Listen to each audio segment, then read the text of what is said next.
Yang pertama, ketergantungan ekonomi pada negara maju, yaitu negara berkembang seringkali bergantung pada negara maju untuk pendanaan, teknologi, dan pasar ekspor. Ketergantungan ini membuat negara berkembang rentan terhadap kebijakan ekonomi negara maju. Contohnya itu, jika negara maju mengurangi impor dari negara berkembang, maka pendapatan negara berkembang dari ekspor akan berkurang drastis. Yang kedua, perubahan harga komoditas global, yaitu harga komoditas internasional sering berfluktuasi, terutama bahan mentah yang menjadi ekspor utama negara berkembang. Ketergantungan pada ekspor komoditas membuat perekonomian tidak stabil. Contohnya itu, penurunan harga minyak mentah atau karet di pasar dunia akan mempengaruhi pendapatan devisa negara pengekspor komoditas. Ketiga, utang luar negeri, yaitu banyak negara berkembang mengandalkan pinjaman luar negeri untuk membiayai proyek pembangunan. Namun, utang tersebut seringkali disertai bunga yang tinggi dan syarat-syarat ketat yang menyebabkan beban ekonomi yang semakin berat. Dampaknya itu adalah beban pembayaran bunga utang, mengurangi alokasi dana untuk sektor penting seperti pendidikan dan kesehatan. Yang kedua, ketergantungan berkelanjutan pada pinjaman membuat negara sulit mandiri secara.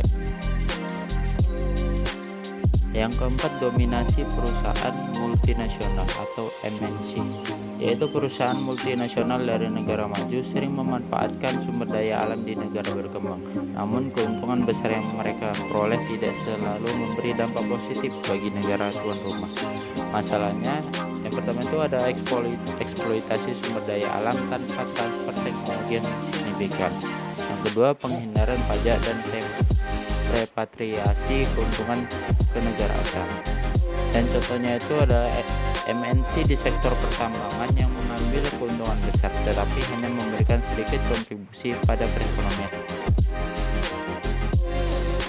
Yang kelima, ketergantungan pada teknologi asing, yaitu negara berkembang seringkali kekurangan teknologi maju dan bergantung pada impor teknologi dari negara maju. Ketergantungan ini menciptakan ketidakseimbangan ekonomi. Masalahnya yaitu biaya impor teknologi yang tinggi. Yang kedua, tidak adanya transfer ilmu pengetahuan ataupun keterampilan tenaga kerja lokal tetap rendah, dan dampaknya itu adalah pembangunan ekonomi menjadi lambat karena inovasi teknologi. Yang keenam, ada kebijakan perdagangan internasional yang tidak adil, yaitu sistem perdagangan global cenderung menguntungkan negara maju. Hambatan tarif dan non-tarif yang diberlakukan negara maju sering mempersulit produk dari negara berkembang bersaing di pasar internasional. Contohnya itu, yang pertama, subsidi pertanian di negara maju membuat produk pertanian mereka lebih murah dibandingkan produk negara berkembang. Yang kedua, tarif impor yang tinggi dikenakan pada produk jadi negara berkembang. Yang ketujuh, globalisasi yang tidak merata. Penjelasannya itu adalah globalisasi memberikan keuntungan lebih besar pada negara-negara maju, sedangkan negara berkembang sering menjadi pasar bagi produk negara maju.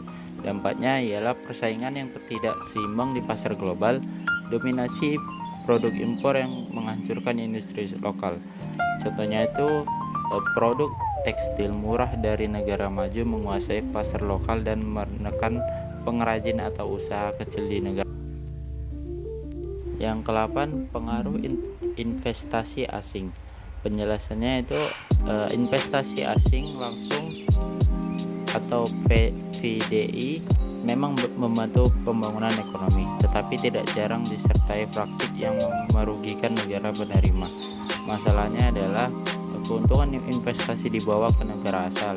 Yang kedua, investasi cenderung mengeksploitasi tenaga kerja dengan upah murah dan minim jaminan kerja. Contohnya itu adalah perusahaan asing yang memperkerjakan buruh lokal dengan upah rendah tanpa meningkatkan keterampilan mereka. Krisis ekonomi global. Penjelasan krisis ekonomi di suatu negara, terutama negara maju, dapat berdampak secara global karena keterhubungan ekonomi antar negara. Negara berkembang yang bergantung pada pasar luar negeri saat rentan terhadap dampaknya. Contohnya itu adalah krisis ekonomi 2008 di Amerika Serikat menyebabkan permintaan global menurun sehingga ekspor dari negara berkembang turut merosot. Nilai tukar mata uang yang tidak stabil. Yang pertama, penjelasan. Fluktuasi nilai tukar mata uang asing mempengaruhi kemampuan negara dalam membayar utang luar negeri dan mengimpor barang. Yang kedua, dampak. Depresiasi mata uang domestik meningkatkan biaya impor dan utang luar negeri. Solusi untuk mengatasi hambatan faktor luar negeri, ada beberapa strategi yang dapat dilakukan untuk meminimalkan hambatan luar negeri adalah yang pertama, diversifikasi ekonomi, yaitu mengurangi ketergantungan pada satu sektor atau komoditas. Yang kedua, peningkatan kualitas produk agar dapat bersaing di pasar internasional. Yang ketiga, kerjasama regional, membangun pasar bersama untuk meningkatkan daya tawar. Yang keempat, peningkatan kapasitas teknologi dan SDM, yaitu mendorong inovasi dan mengurangi ketergantungan teknologi asing. Dan yang kelima, negosiasi utang, yaitu mengatur kembali skema pembayaran utang luar negeri. Dengan memahami hambatan ini, negara berkembang dapat menyusun kebijakan yang lebih baik untuk menghadapi pengaruh eksternal dan mendorong pembangunan yang berkelanjutan.